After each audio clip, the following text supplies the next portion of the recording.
So you're probably asking yourself, what the hell am I looking at? Well, this was an edger. Matter of fact, let's see here. Here is the head that was on it, which we're not using anymore.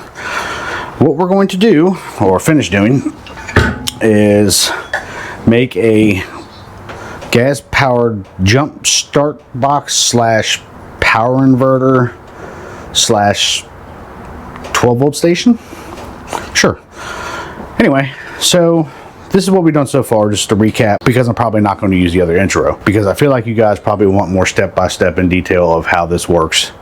And I'll show you that it works with a meter and that the power inverter works and all that BS.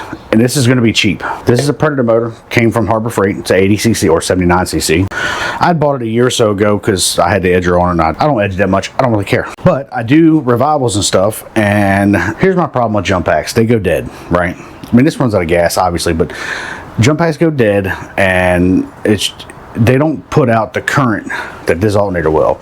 This is a GM. It's an AC Delco reman.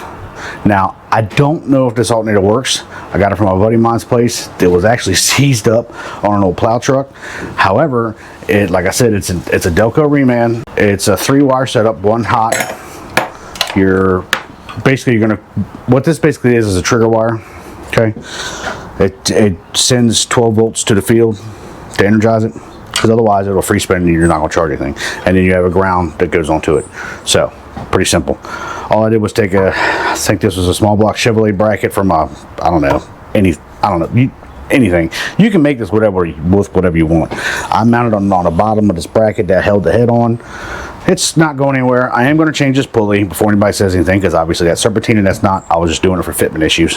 So this alternator I don't think works. It was on the motor that is in my S10 now, and I changed it, and I never tested it, so I don't know. So what we're going to do is finish putting this thing together. I got some angle here I need to weld, and I'm going to build a little box around it. The top handle for sitting over there, I just did this so it's easier to work on. What we're going to do is a brand new battery down there. Go to AutoZone, $79 before your core, obviously. 79 bucks, 650 cold cranking amps. Perfect. And the only reason we're using this big battery is for this 1000 watt inverter. Okay, I'm gonna put a couple lights on it too. These are the low voltage lights you get at like Home Depot and shit, but they're 12 volts, so that's fine. Just have a little light. That's what we're doing. How I'm going to do this is I'm probably going to put you on time lapse and let you see what the process is. And when it gets to things that are important, like wiring and obviously testing, then we'll come back and revisit some of it in regular time. So without further ado, let me say let's get after it, y'all. Hey, before we do, hold on, don't get antsy, don't get crazy. So on my analytics, it shows that like 94% of y'all that are watching my videos aren't subscribed. Hey, come on! You gotta work with me here! What do you want me to do?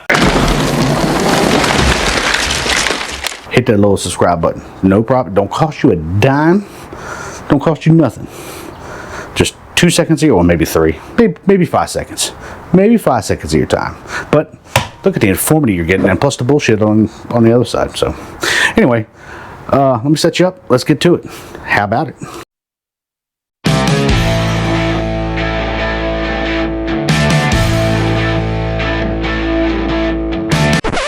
So you might be wondering what I was doing to the fan, so I figured I'd stop real quick and explain what I was doing. So this is the regular fan that would normally sit on there like this, right? Well, these alternators will still charge even if they're running counterclockwise. That's not the issue. But the issue is, or so I've heard, because I've not done this, so we're learning together, is the fan is not cooling if it spins in opposite direction, which obviously makes sense. So what I did was I took the fan off that other alternator over there. I took this socket, went out there and stuck it on a piece of concrete, right?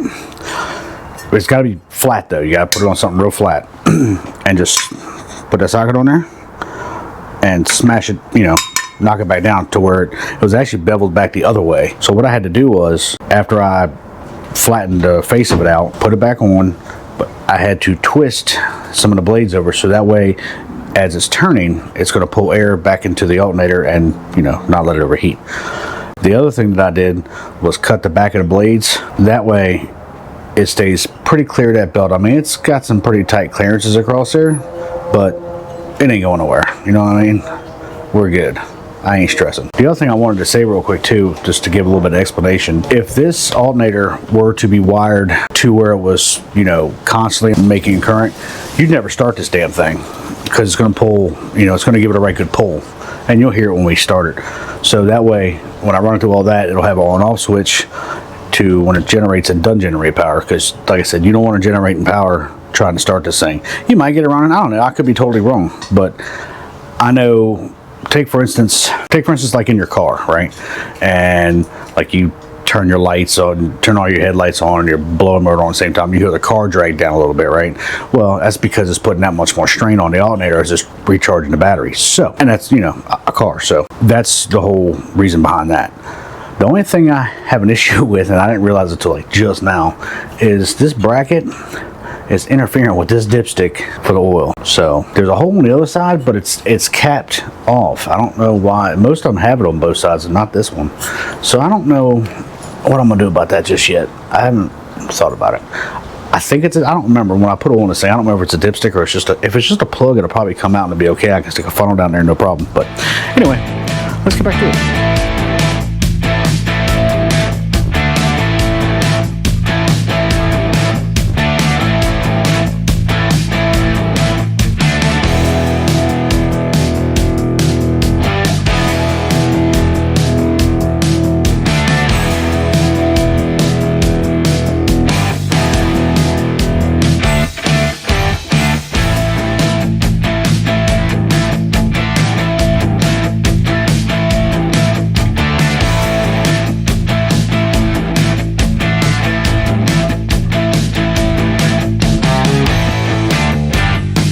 So this is what we've done thus far.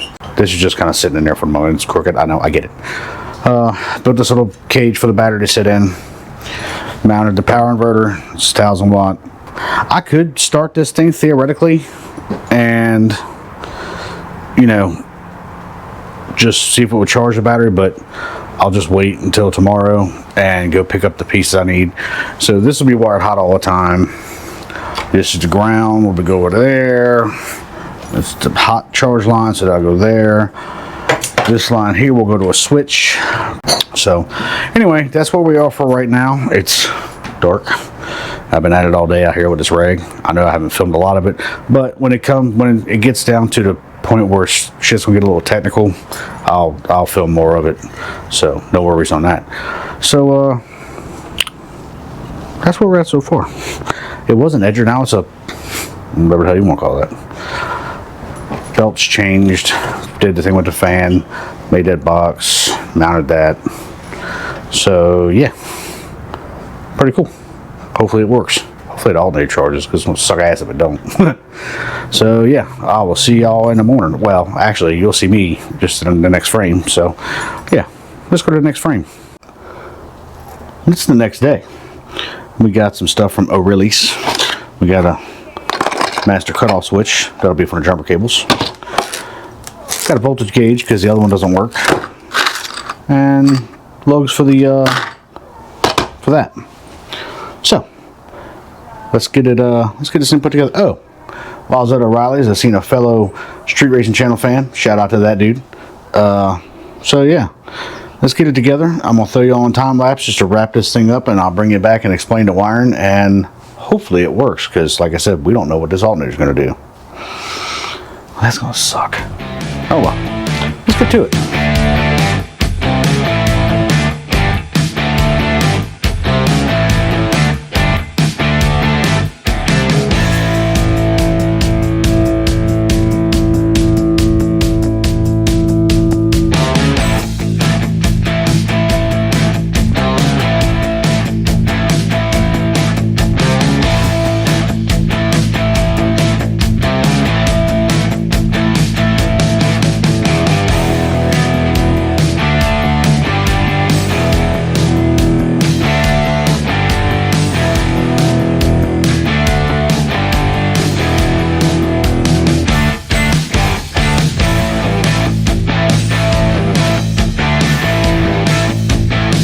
Alright y'all, we're getting ready to fire this thing off. I'm gonna clean all that shit up once I know the alternator works.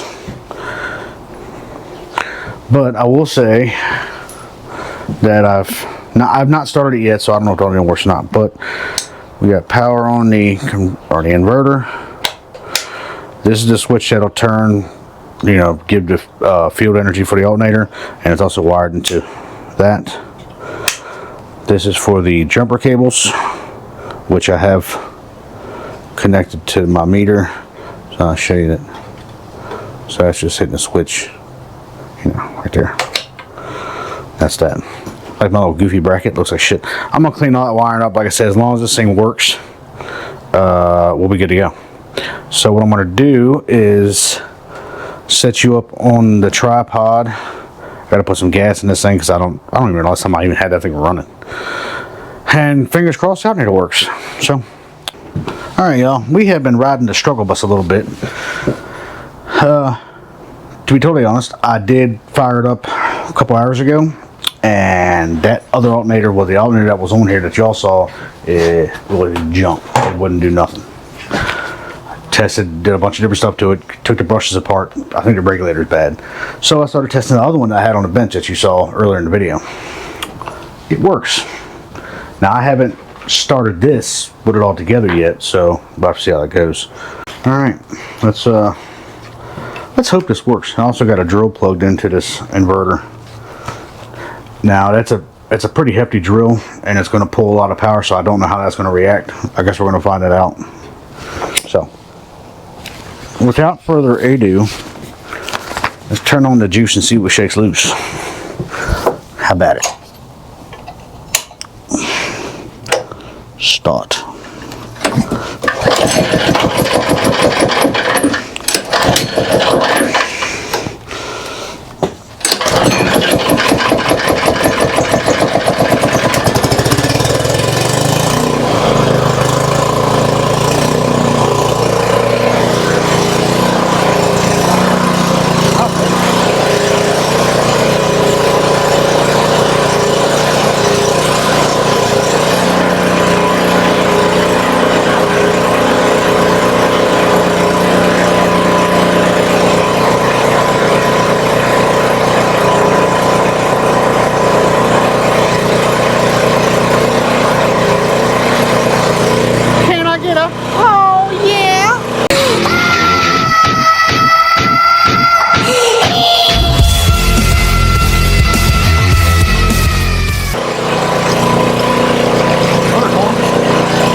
Didn't like that.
I'm calling that MF and win. Charge is a little high. I think, well, I noticed something that this thing, the alternator starts charging without me even touching this switch. Remember, I put the switch on there, you know. That works like that. But I think what's going on is the line that I have to hook to excite the regulator is actually what would be the lamp wire in a car. So the signal wire runs down to the alternator, right? Well, that's on the switch, but on the same pole of that switch is the volt gauge and the volt gauge light. So all it's doing is connecting the ground. You know what I'm saying? Does that make sense? Because that's all it really needs to do to excite that thing, is just have an incandescent light running through it. It's got the voltage gauge and a light. So I might need to change that around. Figures. All it's going to be is just me I'll just have to take the volt gauge and light off of that same circuit and run a separate circuit or something. I'll figure that out. I'm not worried about it. It still started, so pulley's running good. The fan blows like a sumbitch when I turn and flip it around here. So let me show you what we have. Let me flip you around here so we can have. I told you I'd go into depth with it.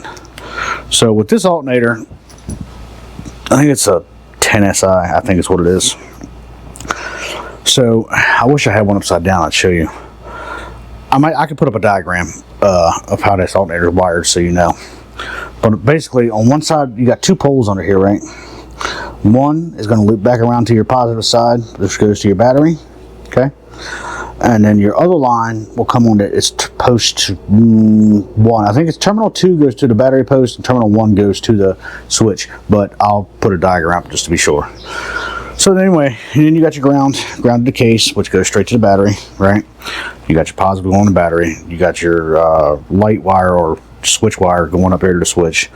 Of course, the inverter's pretty self-explanatory. Jumper cable lines are running, you know, into there and there, except for it switches off right there for the switch, you know, so you can turn the jumper cables on and off. And then, like I said, this gauge and light is wired on the outbound side of this switch, so it makes sense why the alternator goes straight to charging as soon as you start it. Which, it is what it is. I can fix that. That's not that big a deal. But, oh man, I'm glad this thing works. And it seems to be charging pretty well. At 1470, it charges the shit out of a dead battery. But yeah, I mean, it powered that drill. Now that drill, to be fair, is a big ass drill. And I know what you're thinking. You can put it on the carts and drag it, but nah, it's not going to. Because this inverter, it draws down. I mean, it draws down hard. Like I had this in my truck. My truck has a commercial battery in it, you know, I have a tractor trailer, my F-150 anyway, and it wouldn't run that thing no time, and it would just pull it down to nothing. I mean, it's 1,000 watts, which is not that big, but it's big enough, I guess. So it works. It's proof of concept, baby, and for a very minimal amount of money. I mean, so the motor I bought for the Edger, obviously. The Edger I got for nothing. The motor was trash. But you can put that on any frame, it doesn't really matter. I just had this and it had wheels on it, I could roll it around, you know what I mean? That alternator came with the motor that's now in my S10. And because I started that motor when I was still in the motorhome and it wasn't charging. I just didn't even want to dick with it. I figured it was bad, so I got another one. So that was part of that, which I got that motorhome for free anyway, so that was still free. The power inverter I've had that thing for a long time. That was an extra battery I bought to do revivals with. So really, when I bought this motor, I think it was on sale for like $80 or something like that. You can get them pretty cheap. They go on sale at Harbor Freight all the time. It's only 79 cc's, but it does run pretty good. The gauge, your voltage gauge here was, what was that? $28 at O'Reilly's. The switch I had on the shelf, and I think they're like $5. This thing was $16. So if you want to add it all, everything together, so you got 16, let's just call it 35, 79 for the battery, and it was like $80 for the motor, and the alternator I had, and the belt I had.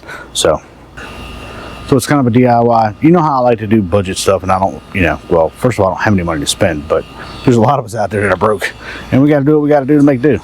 Do what we got to do to make do. That's probably the stupidest thing I've ever said. Yeah, maybe not. Anyway, give it a shot, y'all. Somebody else try it. Put a bigger motor on. I don't know. It's shit. I got that generator sitting right there. How about that thing? That was actually a trailer. It was my tool trailer. Well, it was a boat trailer. Then I enclosed it and turned it into that. But then when I built this shed, I just kind of... This shed was actually a metal shed to begin with. One of them stupid little metal ones that was really small, and it sucked. The only thing I really used was the roof, and I just stick built the rest of it. Don't ask. And the floor, I did the floor too. So anyway, that's going to do it for this video. I hope you all got some kind of information out of this. If you have any questions at all, comment below. I'll be happy. I try to answer all of my comments. Well, it's easy to do because I don't have that many. Like, share, comment. I want some comments on this time. I say that in all my videos, but I get a few, and I appreciate them. It's way cheaper than buying a battery charger. You ain't got to sit around wait for somebody with jumper cables. For doing stuff like for guys to do like revivals or anything like that, this thing's perfect. Now, it's a little heavy to put in the back of the truck. I'll give you that. You can take the battery off and it's not that bad. I mean, I lifted it up on that table right there, which was a door, by the way. I put it on that table. Other than that, tell me what you think. Like, share, subscribe, all that good stuff. And we'll see you next time. Be true to yourself.